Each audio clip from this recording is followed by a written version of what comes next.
Alexandre, pleasure to meet you. Lovely to meet you. So for The Lost King, people who haven't seen it before, can you tell us briefly what it's about?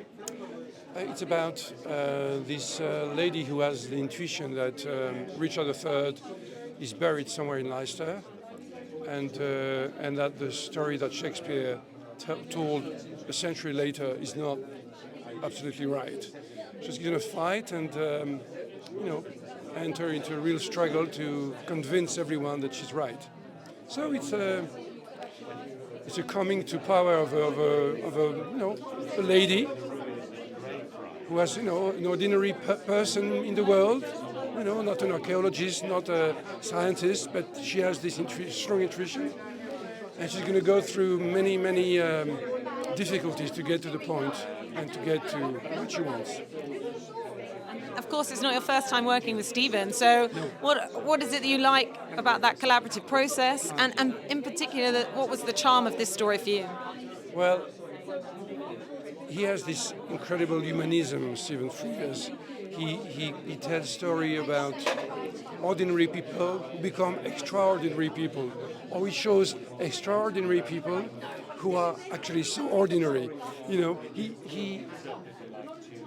He balances classes, show their differences, at the same time their boundaries, what they are like, when they interact, and that's what I love about his films, because there's always an incredible story and at the same time a lot of social content, and this incredible humanism. He's interested about human beings, people, how they live, suffer, their emotions, their struggles. Could it be the Queen, or And what's and in terms of your process, how much of the film is already in place, or seeing Sally Hawkins' performance? There's obviously kind of a bit of an offbeat charm to the tone as well. So do you play off that when you're doing the soundtrack? Yeah, it's important to see the film. The film is the key. It's my inspiration. There's nothing else. It's not watching birds outside on a tree. It's watching the movie that inspires me. And Sally is so incredible. We've worked before on Shape of Water, and I was so happy to see her again on screen.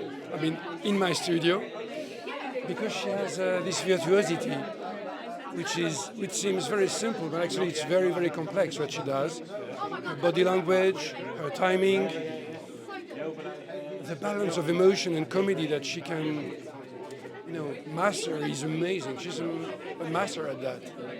And you've done so many films up until this point. Too many? How do you sort of have endless inspiration, or is it just each film presents a completely new challenge? It's the film. It's the film and the way the director conveys his desires. For example, Stephen Frears, he strongly gives notes to me. He says, that's what he says, and it helps a lot. Just very quickly. Just grumps. Just very quickly, of course, Pinocchio is coming to London Film Festival. Can you give us a glimpse of how it has been working on that with Guillermo del Toro, and what we can expect?